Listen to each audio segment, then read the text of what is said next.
महाराज की जय। हम लोग सब ओर से अपने ख्याल को मोड़ करके और एक बार हृदय खोल करके गुरु महाराज की जय जयकार बुलंद आवाज में करें।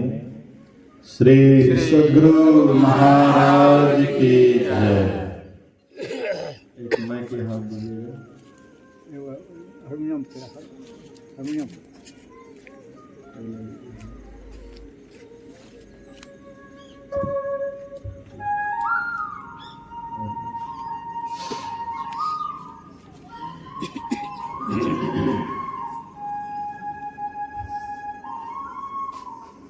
हम लोग सब ओर से ख्याल को मोड़ करके आस्था और विश्वास के साथ गुरु महाराज जी की जय जयकार करें। बोलिए श्री सद्गुरु महाराज की जय। श्री सद्गुरु महाराज की जय। श्री सद्गुरु महाराज की जय। अखंड मंडलाकारं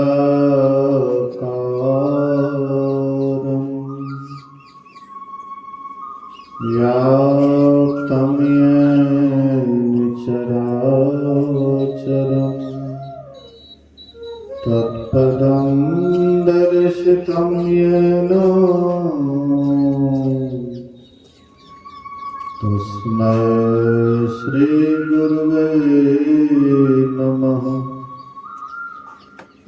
धन्य धन्य सद्गुरु सुखदा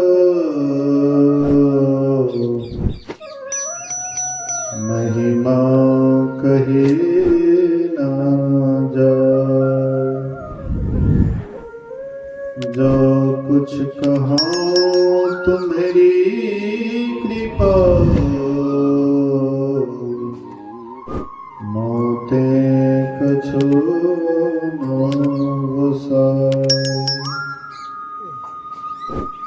संवेद समादरणीय सज्जनवृंद आदरणीय माताओं तथा भक्तिमती बहनों, एक दिवसीय संतमत सत्संग का आयोजन महेश बाबू, अनमोल बाबू और प्रमोद बाबू के द्वारा यह आयोजन किया गया है। ऐसे अवसर तो ये कोई खास नहीं है। लोग कोई कारण से कोई कार्य करवाते हैं, लेकिन इनके मन में बहुत दिनों से हो रहा था कि अपने दरवाजे पर सत्संग कराएं। वह अवसर नहीं मिल रहा था। हम आप भी सोचते हैं कि कोई शुभ काम करेंगे, सत्संग करवाएंगे, लेकिन सोच करके और जब वह शुभ घड़ी आता है, जब वह समय आता है, ऑटोमेटिक सब व्यवस्था हो जाती है। तो वैसे ही इनके मन में भी बहुत दिनों से हो रहा था, लेकिन संजोग नहीं हो रहा। इस बार गुरु महाराज की कृपा हुई, संजोग हुआ और ये सत्संग हो रहा है। हम लोग आए हुए हैं। अभी हम लोग सुन रहे थे भगवान श्री राम के उपदेश को।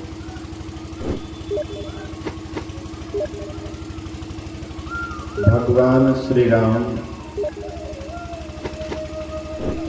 इस बात को जानते थे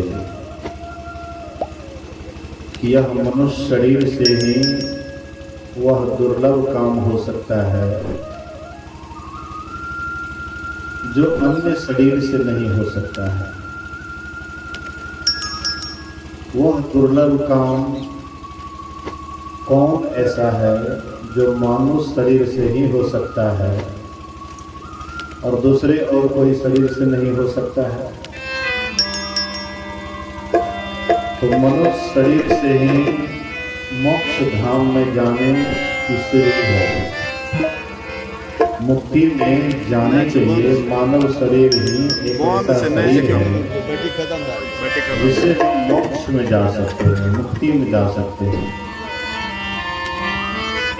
हम आप देवी देवता की पूजा करते हैं, अर्चना करते हैं, वंदना करते हैं, लेकिन देव शरीर में भी वह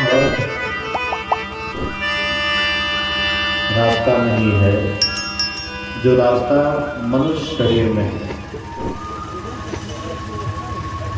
देव शरीर समझिए वह चांदी के प्रतीक है। देव शरीर, देवताओं का शरीर चांदी का प्रतीक है और मनुष्य का शरीर लोहा का प्रतीक है। तो लोहा में अगर पारस में पत्थर का स्पर्श कराया जाए तो लोहा सोना हो जाता है, लेकिन चांदी में कोई परिवर्तन नहीं होता है। वैसे ही देव शरीर में कोई परिवर्तन नहीं हो सकता है, वह परमात्मा नहीं बन सकता है, लेकिन मनुष्य शरीर में ऐसी क्षमता है कि यह परमात्मा भी बन सकता है। अभी आप लोग सुन रहे थे महाभागवत अनिरुद्धाचार्य कि मनुष्य भगवान नहीं हो सकता, ईश्वर नहीं हो सकता। भगवान भगवान है, मनुष्य मनुष्य है।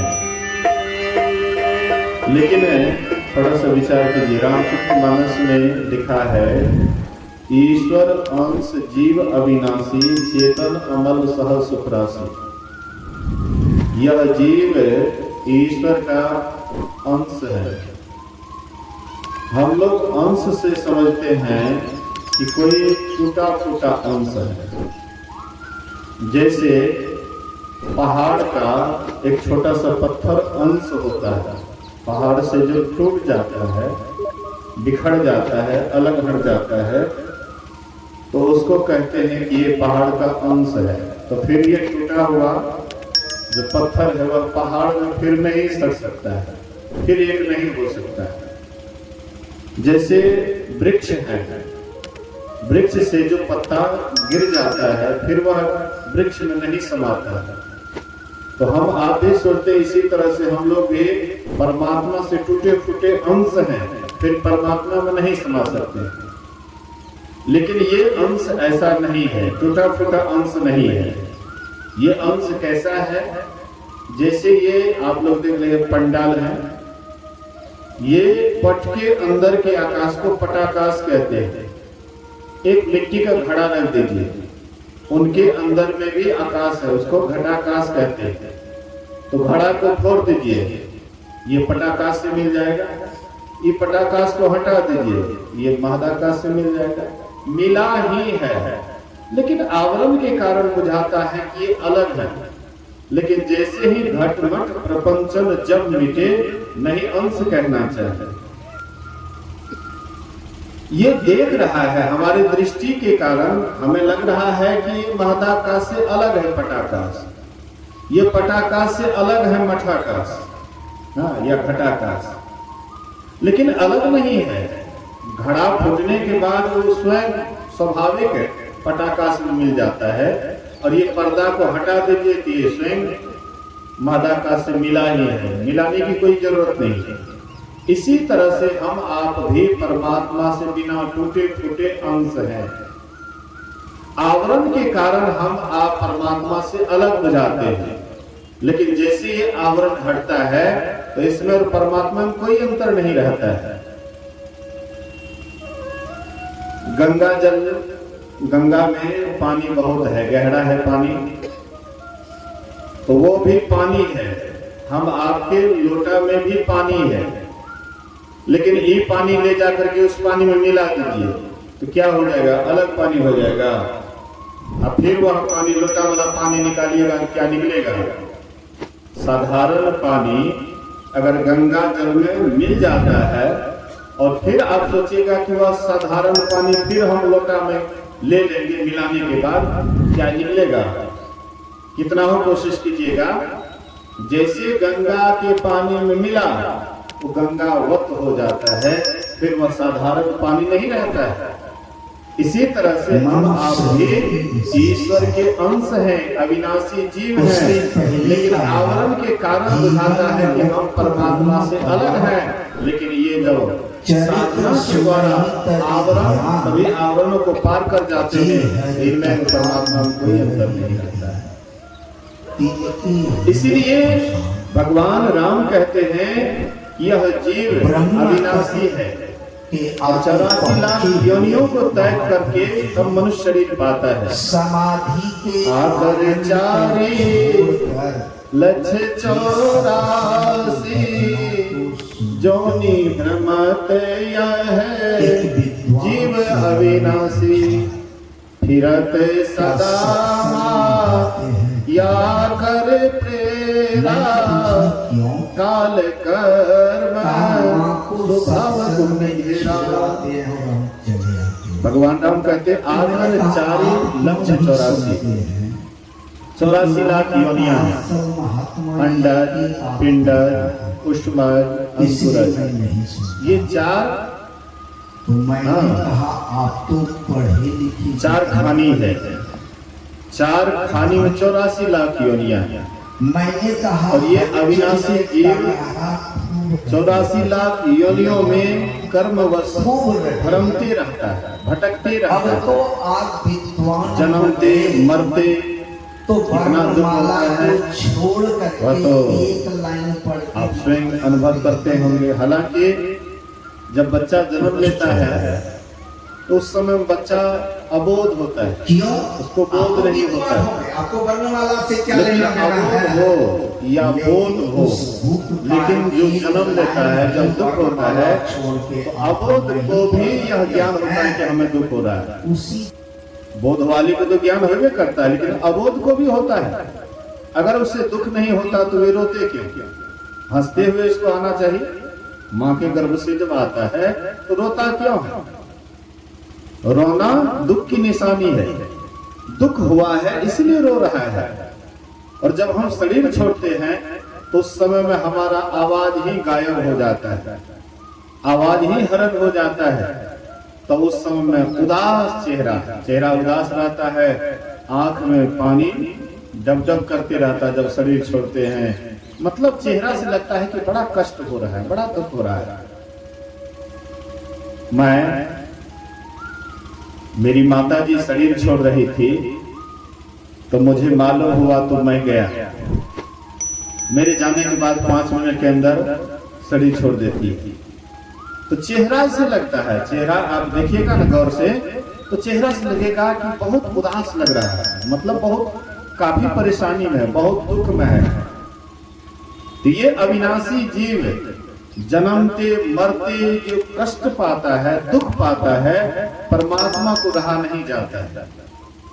ये जो परम दयालु परमात्मा है, बिना अकारण स्नेह करने वाले। संसार में तो स्नेह करते हैं तो कोई न कोई कारण जुड़ा हुआ है, किसी न किसी से हमें कोई लगाव है, रिश्ता है, रिश्ते के भी ख्याल से, हाँ, संबंध के भी ख्याल से एक दूसरे का लोग देख रेख करते हैं, लोक लिहाज के भी कारण लोग एक दूसरे का देख रेख करते हैं।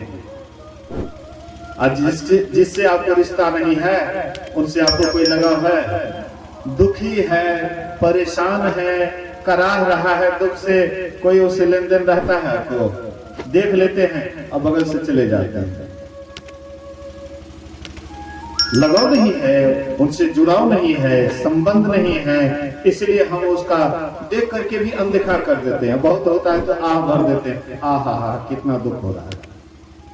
लेकिन क्या जो आपके संबंधी में किसी को दुख तकलीफ होता है, उनके प्रति जो आपकी सहानुभूति होती है, क्या दूसरे के प्रति होती है? लेकिन परमात्मा अकारण स्नेह करने वाले, बिना कारण के। हम आप किसी से स्नेह करते हैं तो उसमें कारण जुड़ा हुआ है, लेकिन परमात्मा अकारण बिना कारण के स्नेह करने वाले परमात्मा यह जीव को देखता है कि बड़ा कष्ट हो रहा है, 84 लाख योनियों में कीट पतंग सांप चुचुंदर पेड़ पौधे आदि जीव जंतुओं में जाता है, जन्म लेता है, मरता है, बहुत दुख होता है। ये दुख को देख करके परम दयालु परमात्मा कब हो करी करुणा और कारण ही से नहीं करने वाले कभी दया करके इसको मनुष्य का शरीर देता है। मनुष्य का शरीर क्यों देता है? दयावश मनुष्य का शरीर क्यों देता है? इसलिए कि परमात्मा जानते हैं कि यह आवागमन से छूटने के लिए एक मानव शरीर ही सबसे एक नंबर का है। मानव शरीर से ही आवागमन से छूट सकता है, बाद बाकी किसी भी शरीर से आवागमन से छूटने का उपाय नहीं है और शरीर में नहीं है, केवल मानव शरीर में है। तो परमात्मा दया करके और कुछ नहीं देता है, और कुछ नहीं देता है, केवल मनुष्य का शरीर देता है। 84 लाख योनियों में जो हम भरमते हैं तो परमात्मा दयालु परमात्मा दया करके क्या देता है? तो मनुष्य का शरीर देता है। अब मनुष्य का शरीर में चाहे आप धनवान है या निर्धन है, इसका मतलब ये नहीं है कि कोई धनवान है तो परमात्मा दया करके उसको धनवान बना दिया, या कोई गरीब है तो परमात्मा उसके ऊपर दया नहीं करके इसीलिए गरीब बना दिया। ऐसी बात नहीं। धनवान हो या गरीब हो, पढ़े लिखे हो या अनपढ़ हो, बस इतना ही सोचिए कि हमको मनुष्य का शरीर मिल गया है, मनुष्य के शरीर में आने के कारण हम बर्बाद हैं, लेकिन मानव शरीर में आ गए हैं, परमात्मा की दया हो गई है। यहाँ पर आकर के हम परमात्मा को ही भूल जाते हैं। जो तन दियो ताहि बिसरायो, ऐसे क्या हरामी होता जी महाराज कहते हैं कि तुम्हारे जैसे नमक हरामी और कौन होगा? जो ये सुंदर शरीर दिया, ये सुंदर शरीर दिया परमात्मा दयालु, ये सुंदर शरीर दिया, लेकिन इस शरीर में आकर के हम परमात्मा को ही भूल जाते हैं। कैसे नमक हरामी? मौसम कौन कुटिल खलकामी, कहते हैं मेरे समान कौन कुटिल होगा, हैं कामी होगा, मौसम कौन कुटिल खलकामी। तो परमात्मा जो इतनी बड़ी दयालु है, 84 लाख योनियों में हम भ्रमण कर रहे थे, नाना प्रकार के दुखों को झेल रहे थे, तो वे हम आपको एक अवसर दिए। मानव शरीर क्या है? एक अवसर है, भवसागर पार होने के लिए एक अवसर है। लेकिन हम लोग क्या करते हैं? ये मनुष्य का शरीर दिए, इस शरीर को क्या करते हैं? कुछ नींद में, कुछ भोग में, कुछ आलस में खोया, और जब आया समय मौत का तब सिर धुन धुन करके रोया। कुछ नींद में गवा देते हैं, सो सो करके जन्म गवायु, कुछ नींद में, कुछ भोग में, विषय वासना में लग करके शरीर को खपा देते हैं, कुछ आलस में खोया। हाँ, जब समय होता है भजन करने का तो आलस दबा देता है। आया समय जब मौत का, जब समय अंतिम आ जाता है, मौत का समय आ जाता है, तो सिर धुन धुन करके रो जाता है। काल ही, कर्म ही, ईश्वर ही, मिथ्या दोष लगा, झूठे दोष लगाते हैं। हमारे ऊपर ईश्वर कृपा नहीं की तो मनुष्य का शरीर कैसे मिल गया? कर्म को दोष देते हैं, हमारे कर्म में ही नहीं लिखा हुआ था इसलिए हमने भक्ति नहीं की। तो परमात्मा आपको मनुष्य का शरीर दिया तो समझ जाइए आपके कर्म में भक्ति लिख दिया। मनुष्य शरीर मिलने के ही कारण आपको कर्म में लिख दिया। हाँ, लेकिन हम ना करें तो अलग बात है। भगवान कृष्ण कहते हैं, हे अर्जुन, तुम कर्म करने में स्वतंत्र हो लेकिन फल लेने में नहीं। कर्म करने के तुम अधिकारी हो, तुम जो भी कर्म करो तुम स्वतंत्र हो, अच्छा करो या बुरा करो, शुभ करो या अशुभ करो। इसके लिए परमात्मा किसी को मना नहीं करते, सबको स्वतंत्र छोड़ दिए हैं। लेकिन हाँ, फल अपने पास रख लिए। अगर परमात्मा फल भी आप ही के, हम लोगों के ही हाथ में दे देते तो हम लोग बड़े चालाक बनते ना। अगर परमात्मा फल भी अपने हाथ में नहीं लेकर के, जैसे कर्म करने में स्वतंत्र छोड़ दिए, तो हम लोग मनमाना कर्म करते हैं, शुभ कम अशुभ ज्यादा। देख लीजिए अपने जीवन में, तराजू के पलड़े पर तौलिए कि हमारा मन शुभ में लगता है अधिक या अशुभ में लगता है अधिक। देख लीजिए, हम शरीर से ज्यादा शुभ करते हैं या अशुभ करते हैं।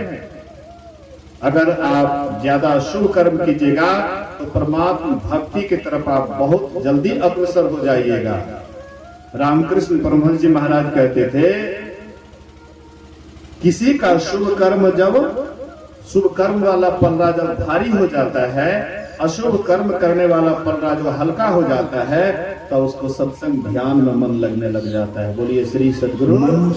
सबका मन नहीं लगता है सत्संग ध्यान में, परमात्मा की भक्ति में सबका मन नहीं लगता है। लेकिन इसका अशुभ कर्म हल्का होने लग जाता है, अशुभ कर्म भारी पड़ने लग जाता है, तब उसका मन सत्संग ध्यान में लगता है। नहीं तो पापी मन से ईश्वर की भक्ति हो सकती है, परमात्मा का भजन हो सकता है, कदापि नहीं। ब्रह्म इसलिए कहते हैं ना, पूर्व जन्म के पाप से हरि चर्चा न सुहाए, जैसे स्वर के ताप से भोजन की रुचि जाए। तो पूर्व जन्म के पाप से ईश्वर की भक्ति, बगल में ही गंगा बहती है लेकिन डुबकी नहीं लगाती है। अब जाते वहाँ भागलपुर मनिहारी, वहाँ जाते डुबकी लगाने के लिए। मैंने पूछा वह गंगा जल जड़ गंगा जल है, वो कहीं जाता आता नहीं है। ये जो गंगा जी है जहाँ पर हम आप बैठे हैं, ये चेतन है। कभी यहाँ तो कभी मानगंज में, तो कभी मोहम्मदगंज में, कभी चलता फिरता तीर्थराज है। मैंने कहा आप तो ये सत्संग क्या है? चलता फिरता तीर्थराज है, चेतन गंगा है, और वो है जड़ गंगा।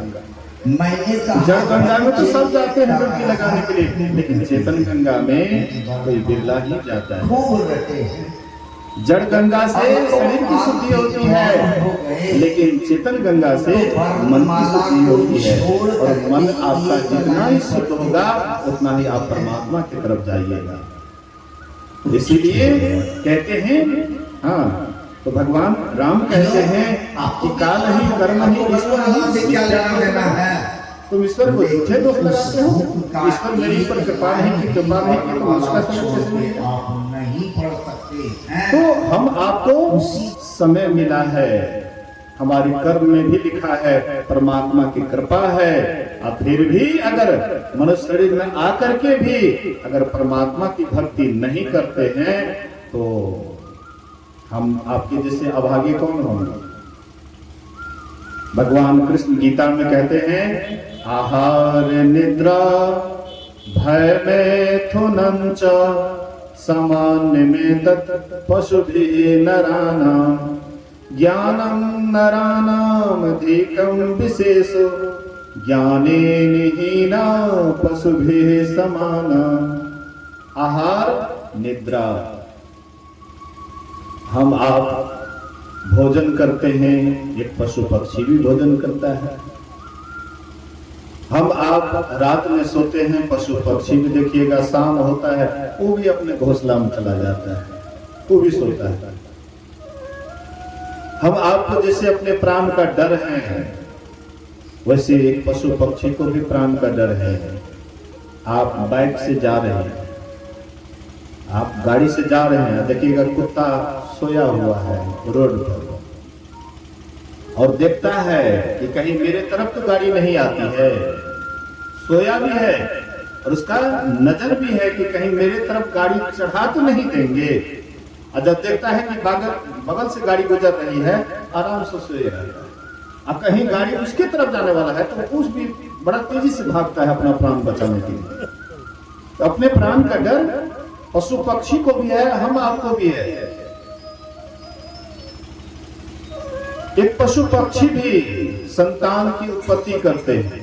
आहार निद्रा भय मैथुन, संतान की उत्पत्ति एक पशु पक्षी भी करते हैं, हम आप मनुष्य भी करते हैं।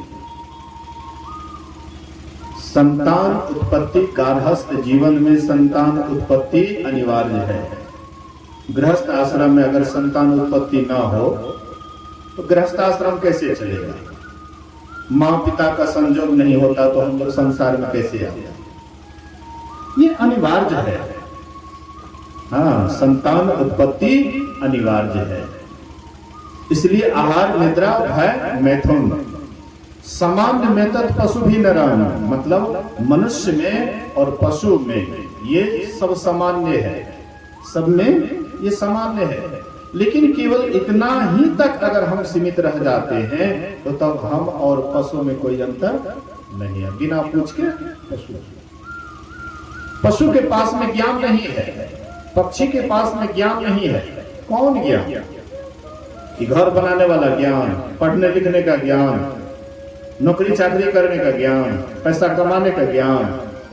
ये ज्ञान जितना उनको अपना परिवार का मेंटेनेंस होगा, जिससे वो भी उतना करता है। पशु पक्षी भी उतना करता है मेहनत, अपना घर घोंसला नहीं बनाता है, अपने बच्चे को नहीं पालता है।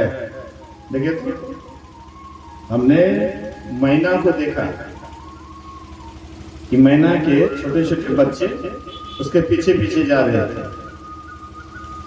आहार करने योग्य हो गया था, आहार चुगने योग्य हो गया था, इसके पीछे पीछे जाता था तो मैना उसको मारते हैं लोग कि तुम अपने से आहार करो, अपने से दाना चुगो और मेरे पीछे पीछे क्यों आता है।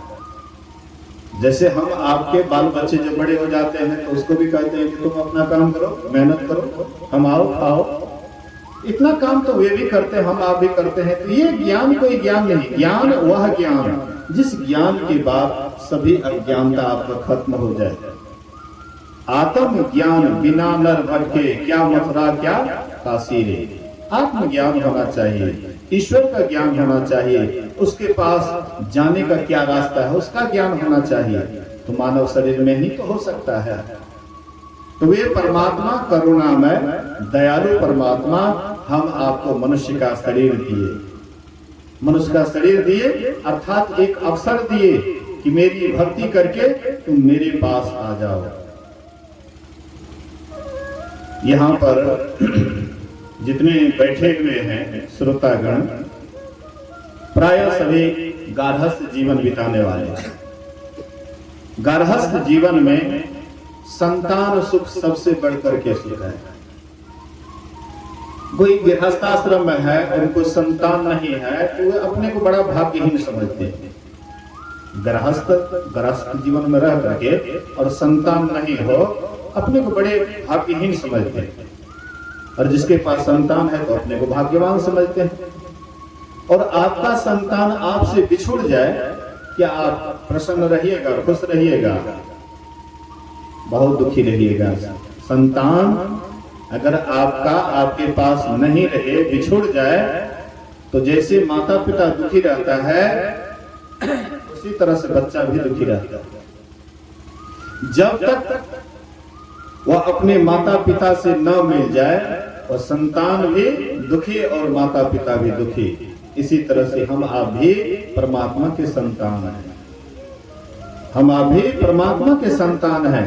और हम आप परमात्मा से अलग रह करके कितना हो बढ़िया व्यवस्था संसार में कर लें, खूब सुंदर घर बना लें, बाल बच्चे को पढ़ा लिखा लें, सबको नौकरी चाकरी हो जाए, एयर कंडीशन व्यवस्था हो जाए, मखमल का सैया हो जाए, सारी व्यवस्था हो जाए, लेकिन परमात्मा से अलग रहिएगा तो आप याद रखिए कभी अपने आप को सुखी नहीं बना सकते हैं, कभी सुखी नहीं हो पाइएगा।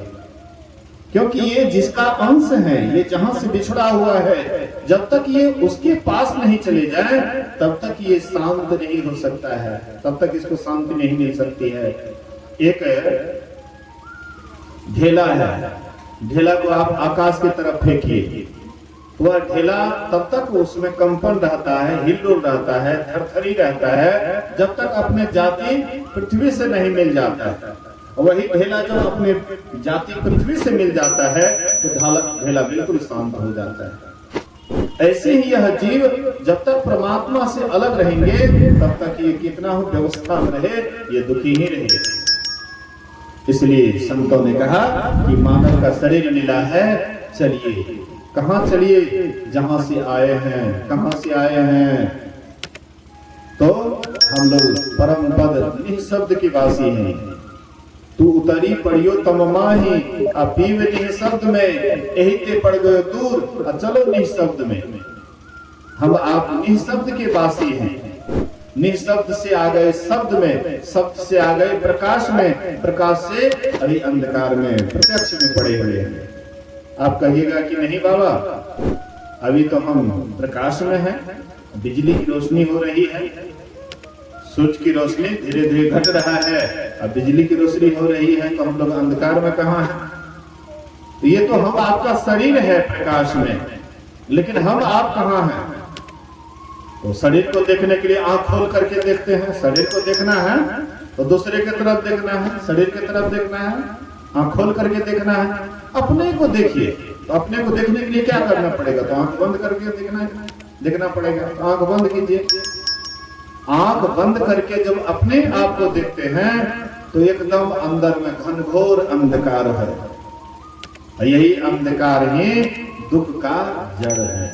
जब तक ये अंधकार में रहिएगा तब तक दुखी रहिएगा। जैसे काजल की कोठरी है, उसमें कितना हो सावधान रहिए, काजल का दाग लग ही जाता है। काजल के कोठरी में कितना हो जतन करे, काजल का दाग भाई लागे ही लागे। तो काजल का दाग लगेगा। अंधकार में रहिएगा, कितनो सावधान रहिएगा, कुछ न कुछ आपसे चूक हो जाएगा, गलती हो जाएगी। लेकिन जब प्रकाश में चले जाते हैं तो वहां पर आपसे गलती जल्दी नहीं होती है। आप अपने घर में प्रवेश कीजिए, वहां पर घनघोर अंधकार है।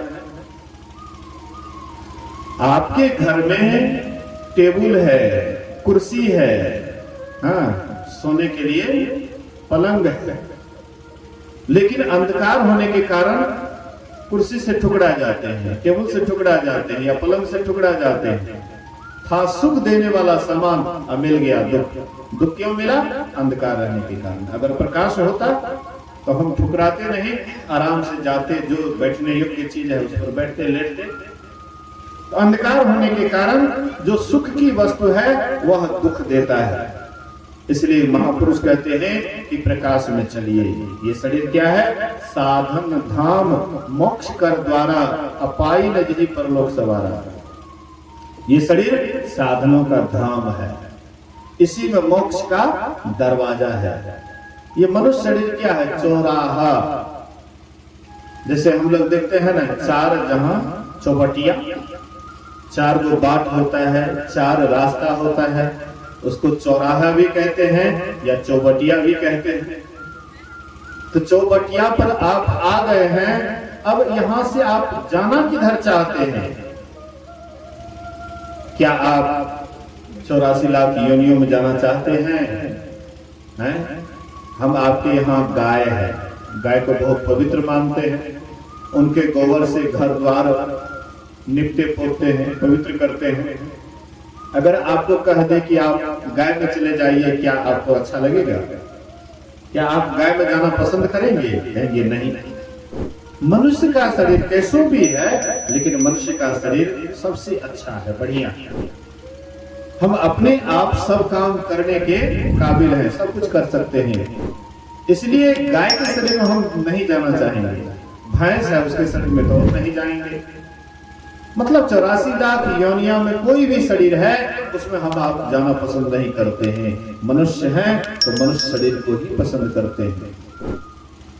महापुरुष संत महात्मा कहते हैं कि 84 में आप जाना नहीं चाहते हैं। आपको अगर कोई कहे कि आप नरक में जाना चाहते हैं, नरक जहां पर अशुभ कर्म के द्वारा जो भी कर्म करते हैं उसका भोग जहां सूक्ष्म लोक में भोगा जाता है। सूक्ष्म है, हाँ, स्वर्ग लोक भी है और सूक्ष्म नरक लोक भी है। आप कहिएगा कि सूक्ष्म नरक लोक को किसने देखा है, स्वर्ग को किसने देखा है? तो मन हम आपका क्या है? सूक्ष्म है। कोई भी कर्म करते हैं तो पहले मन से ही उसमें विचार आता है, मन में ही विचार आता है, शुभ या अशुभ। ये जो सत्संग करवा रहे हैं तीनों भाई, ये तीनों भाई के मन में पहले आया होगा कि नहीं, सत्संग करना चाहिए, अच्छा काम है, बढ़िया काम है, इसलिए करना चाहिए। मन में आया करना चाहिए, तो एक दिन हो भी गया। तो पहले मन में विचार आता है, तो मन है सूक्ष्म। तो शुभ अगर आप विचार करते हैं मन से, आपके लिए स्वर्ग की व्यवस्था है। अशुभ, अगर मन से अशुभ सोचते हैं, अशुभ विचार करते हैं, तो आपके लिए नरक तैयार है। तो आप नरक जाना चाहेंगे? किसी से पूछिए, आप नरक जाना चाहते हैं? कोई आदमी कहेगा नरक में जाना चाहते हैं। दुख पसंद किसको है बोलिए तो? किनको किनको दुख पसंद है? हाथ उठाइए तो बोलिए श्री सदगुरु महाराज की जय। कोई नहीं है, दुख कोई नहीं चाहते। बोलिए, सब आदमी सुखे चाहते हैं। तो आपको पूछें कि क्या सुख चाहिए, तो बोलिए तो कितना दिन के लिए चाहिए? 2-4 दिन के लिए? 2-4 दिन के लिए कोई एक दिन के भोज कौन, एक दिन के राज कौन? 2-4 दिन का सुख कौन सुख? उसमें भी आप तैयार नहीं होंगे तो कहेंगे 2-4 साल तो पर भी कम में है। तो अगर आपको कहें कि जब तक जीवित रहें तब तक आप सुखी रहना चाहते हैं, कितना आदमी चाहते हैं जब तक यह शरीर रहे, जीवन रहे, आप सुखी रहें? कितना आदमी तैयार है बोलिए तो? बोलिए श्री सदगुरु महाराज। देखो हाथ इसमें भी नहीं उठा। हे भगवान, बोलिए श्री सदगुरु। बुझे से बाबा के सामने में हाथ उठावे तो कोनो जीवन भर हम सुखी थोड़े भाग रहे। मैं आपको एक एग्जाम्पल देता हूँ, एक उदाहरण देता हूँ कि अगर आपको कहें कि जब तक यह जीवन रहे तब तक आप सुखी रहना चाहते हैं, तो बहुत आदमी मने मन कहते होंगे हाँ बात तो सही है, कहते हैं। क्योंकि दूसरे को अगर देखते हैं शरीर में दुखी, आपके मन में होता आहा फलना आदमी बड़ा कष्ट में है, हे भगवान हमको ऐसा कष्ट नहीं हो। सबके मन में होता है। तो प्रायः सबके मन में ये बात है कि जब तक जीवित रहे तब तक सुख से रहे। इसी को कहा है यावत जीवेत सुखम जीवेत ऋणम कृत्वा घृतम पिबेत भस्मे भूत शरीरस्य पुंडागमन कुतो भवे। जब तक जियो सुख से जियो, ऋण भी लेना पड़े तो पर भी घी पियो, एक दिन शरीर जल करके भस्म हो जाएगा। कौन कहता है कि आत्मा है, परमात्मा है? ये सब बनावटी बातें हैं, बहुत आदमी ऐसे सोचते हैं।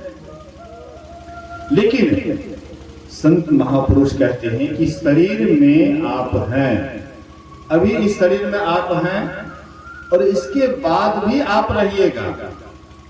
आपका नाश नहीं होगा, शरीर का नाश होगा ना, इसलिए इसके बाद भी आप रहिएगा। तो आप जहां भी रहिएगा, जिस परिस्थिति में रहिएगा, वहां भी आप सुखी रहिएगा। कौन ऐसा जीवन को पसंद नहीं करेंगे? सब चाहेंगे।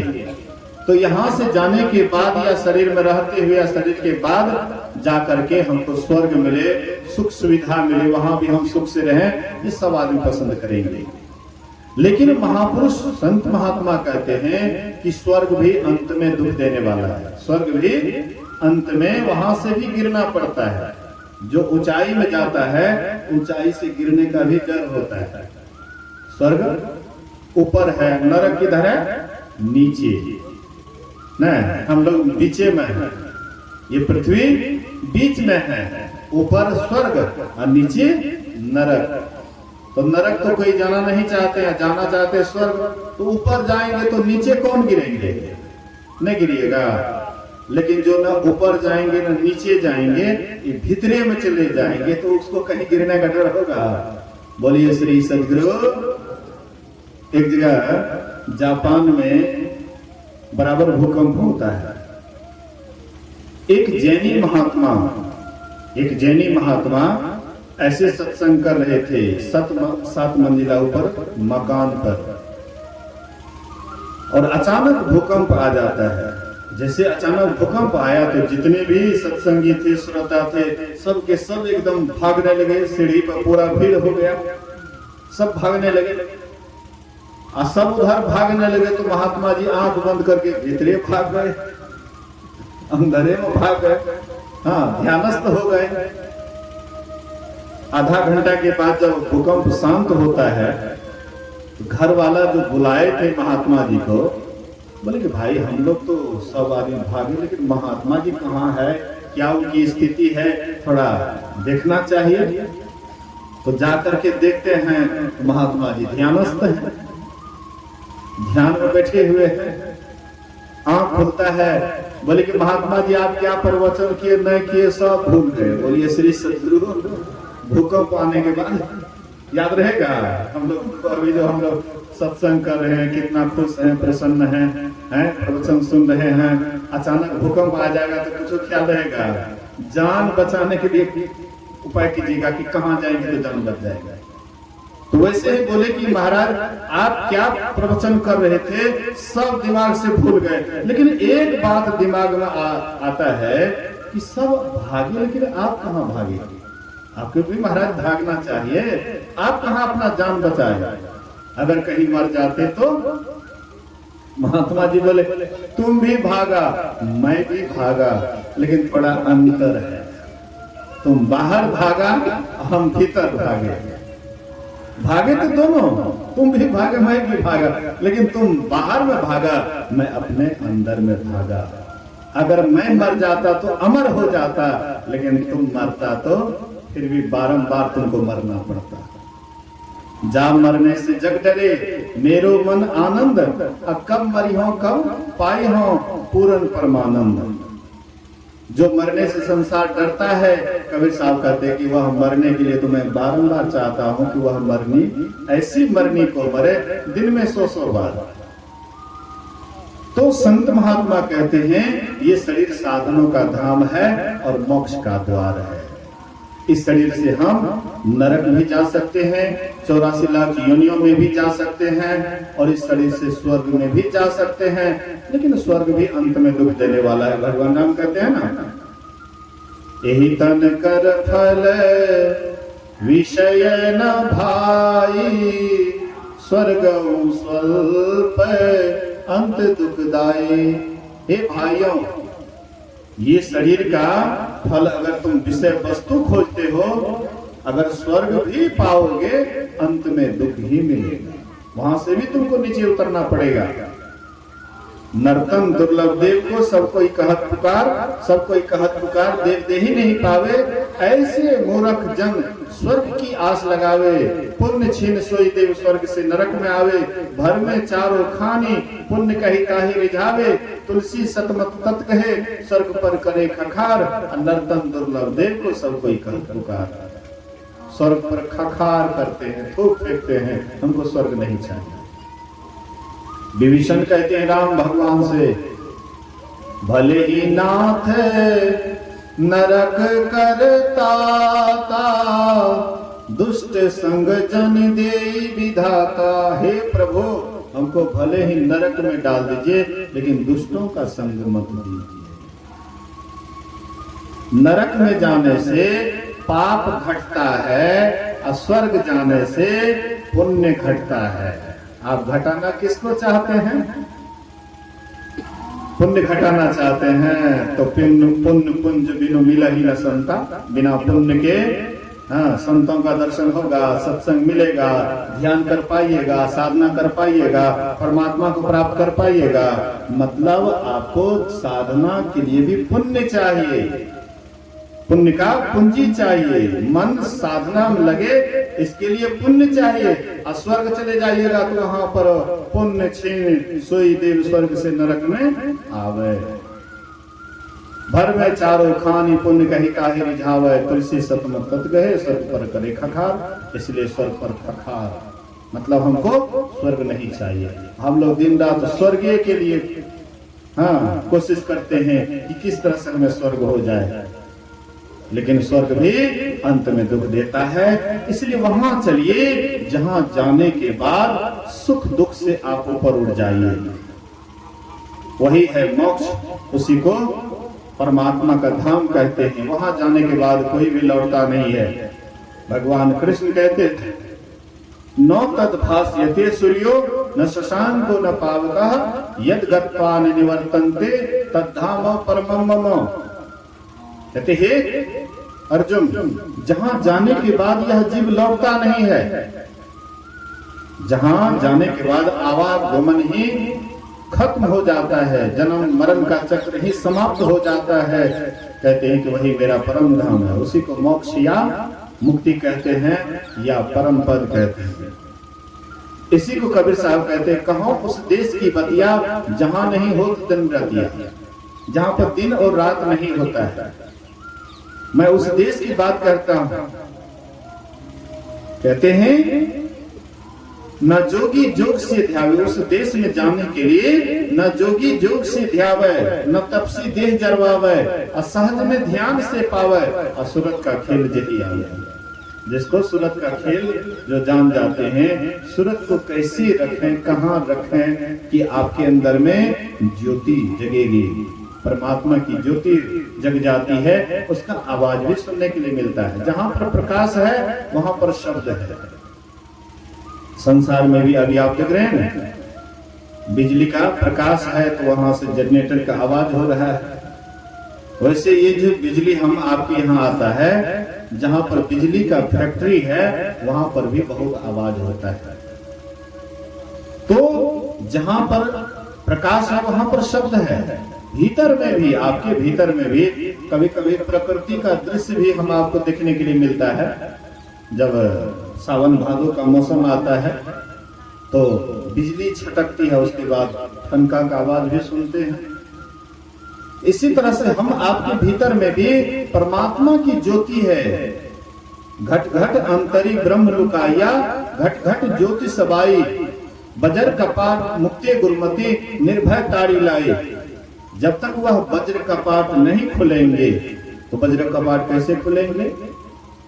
ध्यानाभ्यास करो सद सद ही, चातक दृष्टि बनाई। लखत लखत छवि बिंदु प्रभु की, ज्योति मंडल धर सिधाई। बराबर आप अपने ख्याल को अंधकार मंडल में जब केंद्रित कीजिएगा, तो जैसे आप बराबर केंद्रित कीजिएगा तो लखत लखत लकी पड़े कटे जम फंद है, अपने आप वह अंधकार का पर्दा हट जाता है। जैसे दोनों दृष्टि की धार, भगवान राम कहते हैं, और एक गुप्त मत सबही कहो कर जोड़, अशंकर भजन बिना नर भक्ति न पावे वो। ये शंकर भजन क्या है? यही है, दोनों किरण, दोनों आंख से जो धारा निकलती है, एक है ठंडा, एक है गर्म, एक है निगेटिव, एक है पॉजिटिव, और दोनों जैसे दोनों का, हाँ, जैसे दोनों एक जगह मिलता है वैसे आपके अंदर में प्रकाश होता है, परमात्मा की ज्योति होती है। और जहां पर प्रकाश होता है वहां जब आपकी सूरत टिक जाती है तो परमात्मा का ध्वनि भी सुनने के लिए मिलता है, आवाज भी सुनने के लिए मिलता है। जिसको गुरु महाराज कहते हैं, निज तन में खोज सज्जन, बाहर ना खोजना, अपने ही घट में हरि है, अपने में खोजना। दो नैन नजर जोड़ के एक नौक बना के, दो नैनों को हाँ जोड़ करके एक नौक बना के, अंतर में देख सुन सुन अंतर में खोजना। बाद में गुरु महाराज अंत में कहते हैं, बजती है 5 नौबतें, सुनी एक एक को, अब प्रति एक पे चढ़ जाए के, निज नाह खोजना, निज तन में खोज सज्जन, बाहर न खोजना। बाहर में मत परमात्मा को खोजो, तुम्हारे भीतर में ही परमात्मा ज्योति के रूप में और शब्द के रूप में विद्यमान है। बिंदु नाद महालिंगम शिव शक्ति निकेतनम, देहम शिवालयम प्रोक्तम, सिद्धम सर्वदेही नाम। कहते हैं बिंदु और नाद महालिंग है, तुम्हारा शरीर क्या है? शिवालय है। और इसी शरीर के अंदर में शक्ति का दर्शन होता है और शिव का दर्शन होता है। वह शक्ति जलधरी के रूप में विद्यमान है, बिंदु के रूप में विद्यमान है, और नाद शिवलिंग हाँ आपके भीतर में शब्द के रूप में विद्यमान है। जो बराबर ध्यान करेंगे, मानस जप, मानस ध्यान, दृष्टि की साधन ठीक ठीक करेंगे, उनके अंतर का ज्योति खुल जाएगा। और जब नाद साधना करेंगे तो उसमें भी बहुत शब्द होता है, बहुत प्रकार के शब्द होता है। तो बहुत प्रकार के शब्द को सुनते हुए स्थूल से सूक्ष्म की तरफ, सूक्ष्म से कारण महाकारण केवल शब्द अंत में मिलेगा, जिसको सार शब्द कहते हैं। और वही सार शब्द आपको परमात्मा से ले जाकर के मिला देंगे, और फिर सब दिन के लिए आपके दुखों का अंत हो जाएगा, सदा के लिए आपको दुख से छुट्टी हो जाएगी। हाँ, इसी से परमात्मा की प्राप्ति हो जाएगी और आवागमन सदा के लिए समाप्त हो जाएगा। तो इन्हीं ज्ञान ध्यान को सुनाने और समझाने के लिए ये आयोजन किया है। मैं गुरु महाराज से प्रार्थना करता हूँ कि इन तीनों के अंदर सुमति रहे और आपस में प्रेम रहे, हाँ, और संसार और परमार्थ दोनों तरह की प्रगति की ओर बढ़े, इसी शुभकामना के साथ। और आप लोग भी ये जो अनमोल समय दिए हैं, इनके लिए भी परम प्रभु परमात्मा से मैं प्रार्थना करता हूँ कि आप लोगों की भी दोनों तरह की उन्नति हो। इसी शुभ वचन के साथ मैं अपने वचन में विराम देता हूँ। बोलिए प्रेम से श्री सद्गुरु महाराज की जय। आइए गायक वादक से हम लोग कुछ भजन सुनते हैं, उसके बाद आरती की ओर चलेंगे। श्री सद्गुरु महाराज की